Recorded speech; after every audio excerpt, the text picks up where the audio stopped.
There comes a point where something you love becomes something you start to avoid.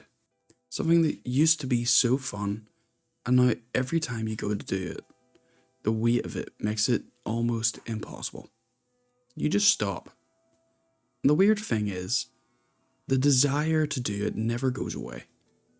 You just can't bring yourself to start. I'll be honest, I feel that about more things than the title will suggest. Today though, let's talk about YouTube.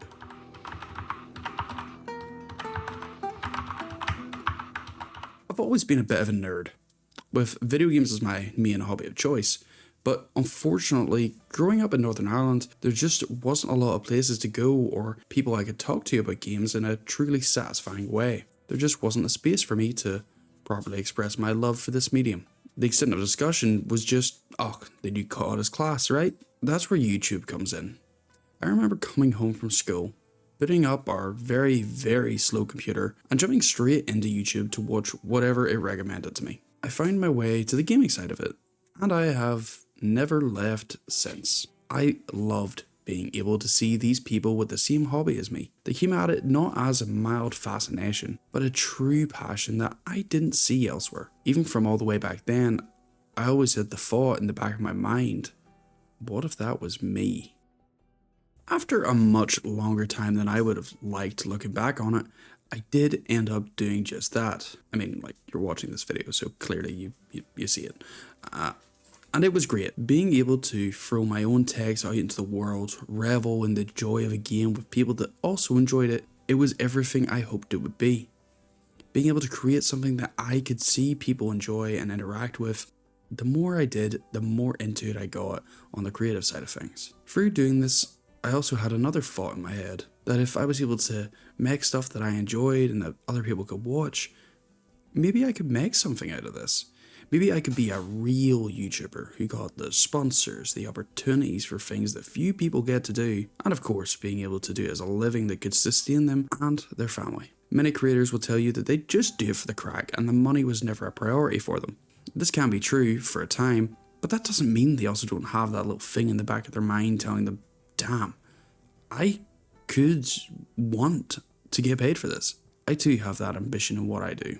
It'd be silly to say I don't. I mean, getting paid to talk about games on the internet, it's not a bad gig. It all started during the pandemic, with little else to do but sit in the house, go to work, and play games. My mates and I got really into Warzone. I decided that if I just record that and clip it into some highlights, it could make a fun little video to use the YouTube channel that I had sitting dormant for years. So I used the PlayStation's built-in video editor and off I went. They were awful. What the fuck are you listening to? I'll be pussy, no. Oh my god. There's like...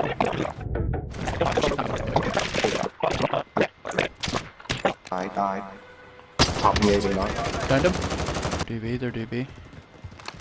They're doobie doobie dooba doobie doobie. Back door my body. Oh my god, glitch!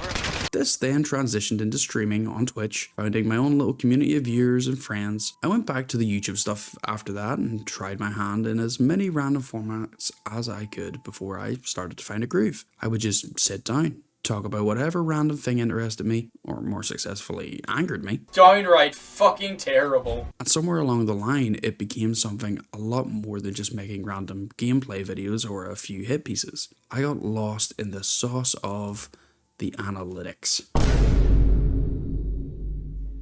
Creating content began to be a growing part of my life. Things were starting to get momentum and becoming a YouTube partner seemed possible. But as that ambition increased, so did the pressure. It stopped being about the video I wanted to make and more about what would be good for the channel. This isn't a bad thing if it comes from the right place, and everyone tries to strike that balance, but I felt I was starting to no longer care about my thing. It just had to be the best thing. Fun projects became neurotic plans. I let perfection become the enemy of good, and I let myself get hit by the perfection paralysis. Now, I don't know if that's a coined phrase, but if it isn't, well, it's mine now, so you better cite me. And so, as I'm sure you've noticed if you look through the channel, uploads slowed down. And I'd actually hazard that my attempts at chasing a trend never really planned out how I envisioned. Looking at you.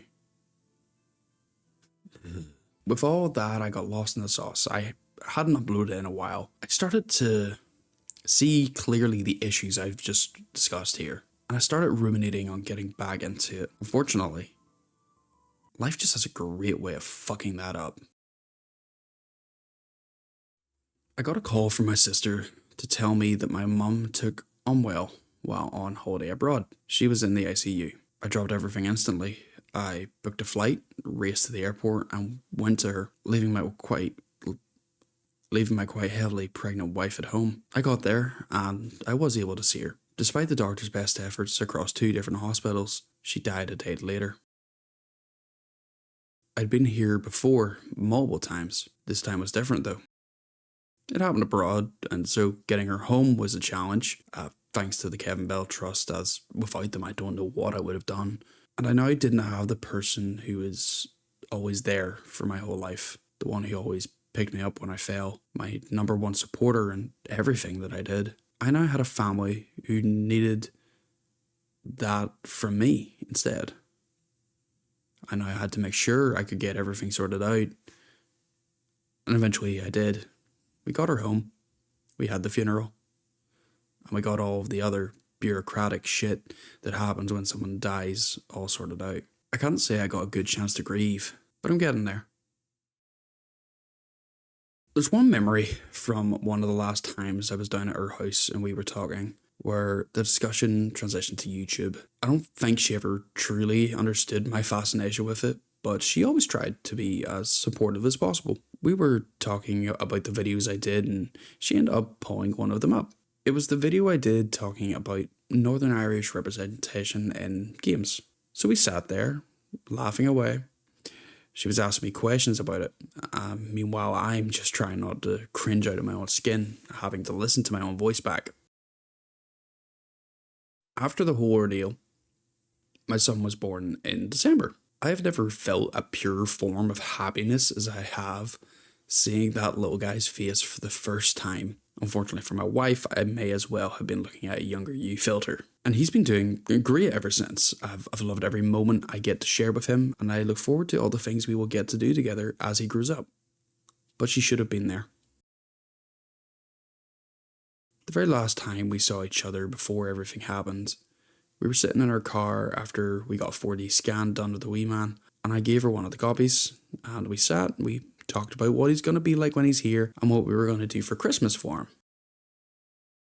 So as I sat with him in my arms, as my wife lay exhausted after going through it all and finally getting a bit of rest, I was sitting with the joy and the grief right next to each other.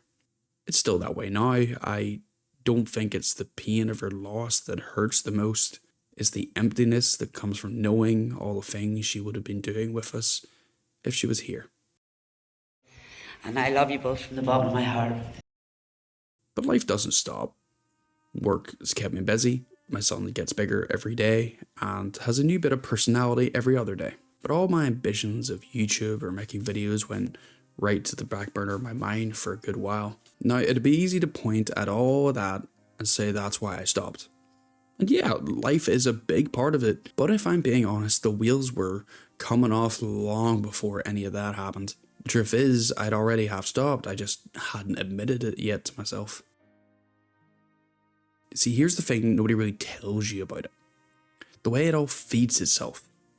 You step away for a bit and life gets busy or you just can't be bothered. And the channel stalls. Because it stalls, you see no growth, and because you see no growth, you lose what little motivation you had left. So you put it off again, and now there's this gap. And every day that gap gets a little bigger. And the bigger it gets, the more you feel like whatever you came back with has to be massive. Some huge return video to make the wait worth it, otherwise why bother? So you don't make anything, because nothing you think of is ever big enough. And around it goes. The perfectionism I talked about earlier comes right back, except now it's not chasing the best video ever. It's just a really good excuse to never hit upload. And that's what took me so long to clock. That the wait being long wasn't a reason to come back bigger. It was just a loop telling me to stay gone. There was no big special video coming to save me. There was just myself. sat in my own head, talking myself out of the thing I wanted to do. And look, I don't think this is just a YouTube thing or even a creating thing.